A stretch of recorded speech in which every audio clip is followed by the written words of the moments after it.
Carlo Ancelotti est un grand coach, personne n'en doute, mais là, pour le coup, il a été petit, très petit, en succombant à la pression des Brésiliens, à la pression médiatique vis-à-vis de la convocation de Neymar. Il fallait absolument qu'il participe à cette Coupe du Monde, coûte que coûte pour l'aspect marketing, je sais pas quoi, même si en réalité, Neymar déjà, footballistiquement parlant, c'est terminé depuis des années. Même côté marketing, je trouve qu'il ne fait plus tant rêver que ça. Donc je vois pas en réalité quelle est la cause principale, mis à part la pression sociale. Les gens, voilà, il y en a, vous savez, ça vole pas très très haut, ils veulent à tout prix voir Neymar dans un mondial au détriment de joueurs qui ont mérité ce mondial. Joao Pedro, qui n'est pas sélectionné par Ancelotti, pour moi, on n'est plus à la limite d'une faute professionnelle. Ça l'est, c'en est une. C'est grave quand même. Le mec te plante 20 buts, 5 passes décisives dans un championnat aussi relevé, si ce n'est le plus relevé, comme la PL, et tu le convoques pas, tu fais passer devant lui des Neymar qui joue sur une jambe depuis plusieurs saisons, des Hendrick, ok, il fait une bonne moitié de saison à Lyon, mais c'est Lyon quoi, c'est la Ligue 1, il te met 8 buts, 8 passes décisives, c'est bien, c'est honorable. Pareil pour d'autres joueurs qu'on verra au cours de la vidéo actualité, il y a quelqu'un qui nous a fait un petit comparatif des stats,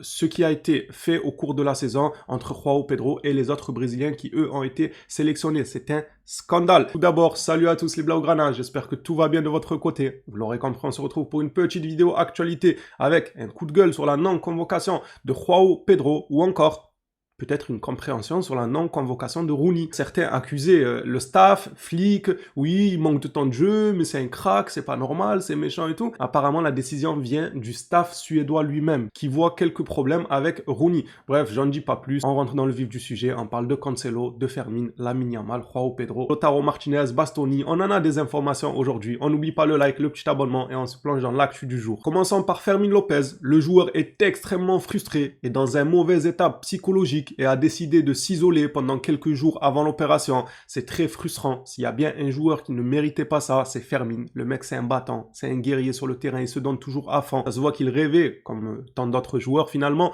de participer à cette Coupe du Monde. Franchement, c'est un coup dur. Surtout quand tu as le contexte. Le Barça était déjà champion. On avait déjà tout gagné. Il n'avait même pas besoin de jouer. Mais si on part de ce principe-là, du coup, tu n'alignes pas ton 11 titulaire, tout simplement. Voilà, tu n'alignes personne, tu joues avec l'équipe B. C'est dur parce que Flick voulait aller chercher le 100% de victoire à domicile. Une fois qu'il l'a fait, on était tous bien contents d'avoir cette statistique en notre faveur. Moi, le premier, je me suis dit, franchement, c'est incroyable quand même de gagner tous ces matchs à domicile. Maintenant, on a laissé des plumes derrière nous. Et pas n'importe quelle plume. Fermin, excellent joueur. J'espère qu'après la Coupe du Monde, on le récupérera pas à la petite cuillère, en dépression. Il arrivera à surmonter tout ça. Il y a des joueurs qui le soutiennent, qui lui ont adressé des messages à travers les réseaux, dont notamment Lamine Yamal, Araujo, Gavi. Là, nous avons Lamine qui a écrit « On le fera pour toi, mon guerrier ». J'espère que l'Espagne fera une bonne Coupe du Monde. À l'inverse du Brésil, j'espère qu'ils sortiront en poule. Voilà, au moins c'est dit. Je le dis même avant Joao Pedro, j'espère les voir sortir en poule. Ah oui, c'est vrai qu'il y a Rafinha. Je m'en fous. Voilà. C'est grave, des injustices comme ça. Non, il y a Rafinha quand même, les gars. Je veux qu'il fasse une bonne Coupe du Monde. Le Barça fait tout pour garder Cancelo. Le club et le joueur ont déjà un accord pour les 2 prochaines saisons. Mais les Saoudiens exigent désormais au moins 10 millions. Le Barça veut faire baisser la note et serait prêt à inclure un joueur comme Marc Casado dans la transaction. Je comprends pas qu'est-ce que Marc Casado vient faire là, alors qu'à lui seul, vu le football moderne et les nouveaux prix du marché, il vaut aux alentours des 30 millions, mais facile normalement. On peut même espérer plus. Si nous, on savait vendre comme les autres, tu peux espérer plus d'un Casado, mais pour rester mesuré, on va dire aux alentours de 30 millions d'euros. On te parle de 10 millions qui exige le club saoudien, et toi, tu veux leur donner un joueur qui peut avoir une valeur entre 25 et 30 millions. Je trouve que ça n'a pas de sens. Cependant, j'espère qu'il signera au FC Barcelone. Je n'ai pas de doute. Pour moi, le joueur veut rester au Barça. Il veut absolument pas retourner là-bas. Le Barça veut le joueur. Maintenant, il manque plus qu'à trouver la formule qui bénéficiera aux 2 clubs. Et si vous voulez mon avis, pour moi, Cancelo devrait être la première recrue de notre mercato. C'est la première. Voilà, il n'y a pas besoin d'aller chercher à gauche, à droite, tout. Je confirme la prolongation de Cancelo au Barça. Et après, voilà, on pourra parler des autres pistes et tout. Mais logiquement, vu ce qu'il a apporté, vu ce qu'il nous a montré, même là, le dernier match encore, franchement, il est excellent. Il faut d'abord le sécuriser lui et ensuite se concentrer sur le reste. Matt Moretto nous parle de Bastoni. Apparemment, le Barça n'est pas hors course, mais ils prennent leur temps. Je ne dis pas que Barcelone a décidé de se retirer de la course pour recruter Bastoni, mais ils mènent désormais cette opération avec une grande sérénité, très lentement. Flick a également demandé au club d'explorer d'autres options. Moi, j'aime bien, je ne vais pas me répéter 10 fois, j'aime bien ce qu'ils font de ce dossier et des autres dossiers. Ils prennent leur temps. Je vois beaucoup de supporters pressés de savoir quelle sera notre piste fixe. Genre, est-ce que ça sera Lautaro? Est-ce que ce sera Joao? Est-ce que ce sera Alvarez? En défense, qui ça sera? Est-ce que ce sera Van de Ven? Est-ce que ce sera Bastoni? Pourquoi vous êtes pressés? Laissez-les travailler lentement, prendre leur temps, éviter le panic buy, éviter de se faire pigeonner et surtout faire jouer la concurrence. Allez prendre la température chez un club pour l'un de leurs joueurs et si le club se montre assez réticent, tu leur dis bon écoutez, moi j'allais vous proposer une bonne enveloppe d'argent, maintenant si vous voulez pas, j'ai une autre piste à côté. Ça peut aussi être une forme de concurrence et le club, si ils ont besoin d'argent, ils vont se dire bon revenez, on va rediscuter, c'est possible. Donc laissez-les faire petit à petit, l'oiseau fait son nid, il n'y a pas d'inquiétude à ce niveau-là, le mercato n'a même pas encore ouvert que je vois des gens déjà avoir peur. Vous avez peur de quoi? Tranquille les gars, laissez-les bosser. Passons au cas Lautaro Martinez qui refait surface. Barcelone continue au cours des dernières heures ses échanges avec l'entourage de Lautaro Martinez afin de connaître les conditions que son club pourrait exiger en échange de son départ. Et les deux parties se sont accordées pour reprendre contact. Bon là, on nous dit que les deux parties se sont accordées pour reprendre contact. Dans d'autres communiqués, moi j'ai vu que les interistes n'étaient pas très ouverts à un transfert de Lautaro. Ils le considèrent même carrément comme intransférable. Là où pour Bastoni, on nous disait que à partir d'une certaine somme, l'Inter pourrait ouvrir les portes. Lautaro, on ne parle pas de somme. Apparemment, ils ne veulent pas le transférer. C'est un joueur clé et on peut le comprendre. C'est un excellent joueur. C'est fou parce que nous avons l'embarras du choix à ce poste de numéro 9, mais tous, c'est compliqué. Joao, Chelsea, ils veulent pas le lâcher. Alvarez, Madrid, ils veulent pas le lâcher. L'Inter, ils veulent pas lâcher Lautaro. Oh, au bout d'un moment, il y a qui veut lâcher qui? Il y a bien un joueur qui est sur le départ, qui en a marre et tout. Moi, je pense que Joao Pedro fera le forcing pour quitter Chelsea. Il se montre déjà très ouvert à l'idée de rejoindre Barcelone et je vous le dis tout le temps, lorsqu'un joueur est toqué pour le transfert, même si son club lui met la pression, lui dit tu as des saisons avec nous et tout, ça passe au second plan ça, parce qu'ils savent que le joueur ne sera plus impliqué dans leur projet et c'est pas très très bon. Parlons maintenant de Rooney. Apparemment c'est Hansi Flick et le staff du Barça qui seraient méchants de ne pas lui avoir donné du temps de jeu. À cause de eux, il rate la Coupe du Monde. Non, c'est à cause de son caractère. Et écoutez bien ce que je vais vous dire. Moi ce communiqué, j'y crois à 100% parce qu'il a déjà fait la même phase, exactement la même au Barça. Oui, je mérite plus de temps de jeu, je devrais jouer là, je ne comprends pas pourquoi j'ai pas joué. Oh le mec il est pressé. Si tu devais jouer, ça sauterait aux yeux. Le staff t'aurait pris. Et pareil pour la Suède. S'il savait que, on le sait que tu as un talent, mais s'il savait que tu étais sur la bonne voie pour confirmer, il t'aurait sélectionné. Mais le comportement n'est pas au top. On sait donc pourquoi Rooney n'a pas été sélectionné pour la Coupe du Monde. C'est dû à son attitude déplorable. Après n'avoir pas joué lors du rassemblement en mars, il a réclamé des explications au staff. Il lui a expliqué qu'il s'agissait simplement d'une décision technique. Lors du dîner célébrant la qualification, il s'est montré en colère envers le reste de ses coéquipiers, affichant une mauvaise mine à un moment qui aurait dû être joyeux pour tout le monde. Graham Potter a remarqué cette attitude égoïste de la part de Rooney, qui ne se souciait que de lui-même. Il a décidé de privilégier les 26 joueurs de l'équipe pour qu'ils entretiennent d'excellentes relations entre eux.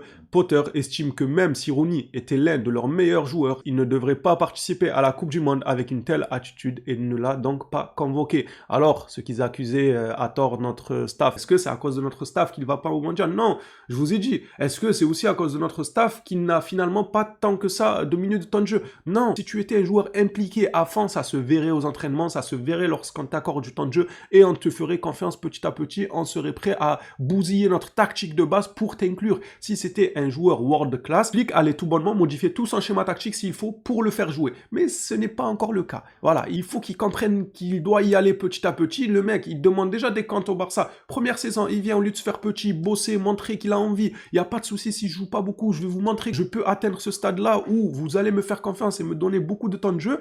Le mec, non, il vient, première saison, il demande des comptes. Ouais, pourquoi moi je joue pas? Pourquoi? Pourtant, il sait qu'il y a un mal devant lui. Et il sait que le coach ne va pas changer tout son schéma sans que le joueur n'a confirmé quelque chose. C'est pas logique, les gars. C'est pas comme ça que ça marche. C'est toi qui dois confirmer pour qu'ensuite le coach envisage de t'inclure de force dans l'effectif. Tant que tu n'as pas confirmé, le coach va pas faire ça pour tes beaux yeux. Faut pas abuser. Bref, il a demandé des comptes au Barça et on apprend quoi? Qu'il a fait pareil en Suède. Il a demandé des comptes sur pourquoi il n'a pas joué lors du rassemblement en mars. Et surtout, après ça, encore à la limite, si tu demandes le pourquoi du comment, bon, vas-y, c'est pas grave, il veut des explications, même si c'est déjà culotté, mais c'est pas grave. Il y a des explications qui doivent être données sans souci. Mais le mec, il boude. Quand on lui dit, ils lui ont probablement donné les explications, il boude et il faisait une mauvaise mine dans un moment où le collectif devait être joyeux. C'est normal qu'il ait mis de côté. Non, c'est notre joueur. On l'apprécie. Il a un talent. Mais au bout d'un moment, faut arrêter d'abuser, les gars. Donc voilà, pour tous ceux qui accusaient notre staff à tort, Rooney n'est pas irréprochable. Et je vous le répète, si son talent se confirmait, on ferait tout pour le mettre dans la feuille de match tout le temps. Malheureusement, c'est pas encore le cas et son comportement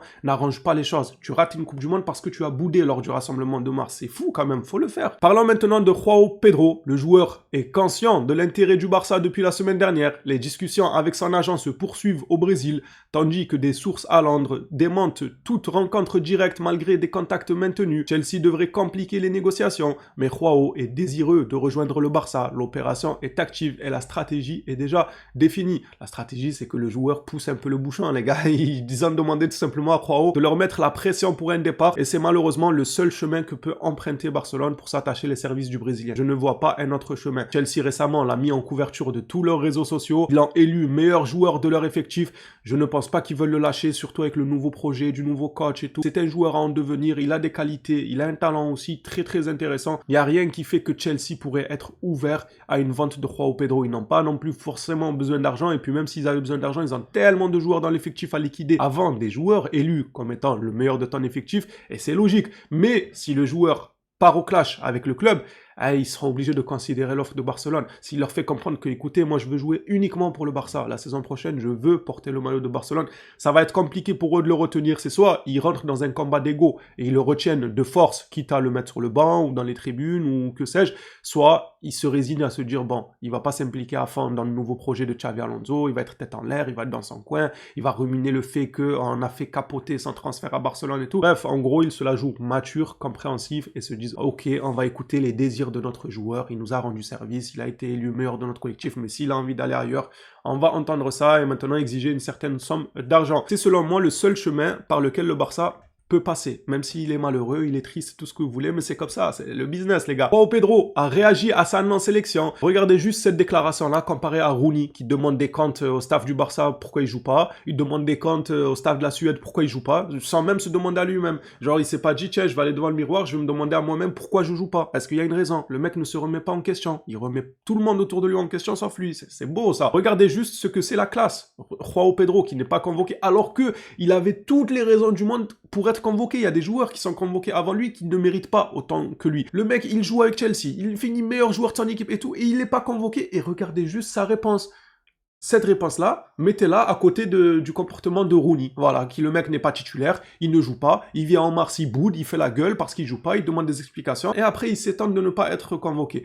J'ai essayé de donner le meilleur de moi-même tout le temps. Malheureusement, il n'a pas été possible de réaliser ce rêve de représenter mon pays à la Coupe du Monde, mais je reste calme et concentré, comme j'essaie toujours de l'être. Les joies et la frustration font partie du football. À partir de maintenant, je souhaite bonne chance à tous ceux qui ont été sélectionnés, et je serai juste un autre supporter les encourageant à ramener le 6e titre à la maison. Franchement, top la déclaration de João Pedro, pleine de maturité. Le mec, il n'est pas dans le « ouais, lui, il a fait moins que moi, je comprends pas, c'est un scandale ». Vous savez, il y a des joueurs qui s'empressent de mettre des stories sur Instagram en disant « non, mais MDR, l'autre, il a été convoqué et pas moi ». Un peu ce qu'on a dit juste avant sur Rooney. Lui, non, tout le contraire, il sait que la décision est prise, qu'elle ne va pas changer, à moins d'une blessure de dernier moment. J'espère. Voilà, j'espère que quelqu'un se blessera comme ça. João est appelé en urgence, mais il reste quand même très mature dans sa déclaration, malgré qu'il soit frustré. Hein. Faut pas se dire qu'il est content, il est heureux. Non, il doit être frustré, mais il garde ça intérieurement. Et ce qu'il laisse paraître, c'est de l'espoir pour l'avenir. Il dit qu'il continuera à travailler. Regardez juste les joueurs qui ont été convoqués devant lui. C'est juste un scandale pour moi.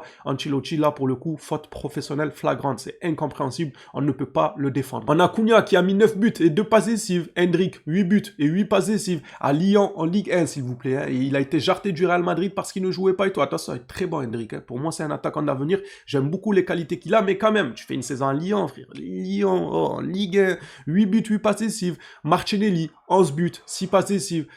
Martinelli, pourquoi pas, mais...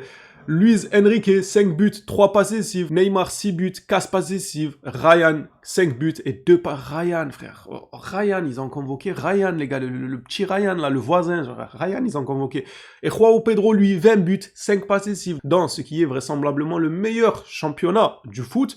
Il te met 20 buts, 5 passifs, il est élu meilleur joueur de son équipe, il a un profil très intéressant et tu lui préfères tous ces joueurs-là qu'on a cités avant à lui. Mais c'est extrêmement pas logique, c'est injuste. Maintenant, moi j'espérais que cette non-convocation allait faire baisser la cote du joueur pour que Chelsea puisse ouvrir la porte à un transfert, mais pas du tout, pas du tout. Ils en ont que faire. Ils savent ce que vaut leur joueur et probablement qu'ils savent que Ancelotti sur ce coup-là, il s'est manqué totalement. Tout ça à cause d'une pression autour de Neymar. Va-t-il jouer? Oh, ça fait 3 mois qu'ils font un pressing pour que Neymar... C'est bon, on le savait qu'il allait être convoqué pour les histoires marketing. C'est le nom, c'est Neymar, c'est le Brésil. C'est la danse, c'est Rio de Janeiro, c'est les festivités. On le savait, il joue au poker, c'est stylé, il joue aux jeux vidéo, il fait des lives. Bref, on le savait, mais pas au détriment d'un joueur comme ça. À la limite, je sais pas, vous m'enlevez Ryan, là. C'est qui Ryan? Pourquoi pas Younes, Yanis aussi? Les gars, enlevez, c'est pas possible.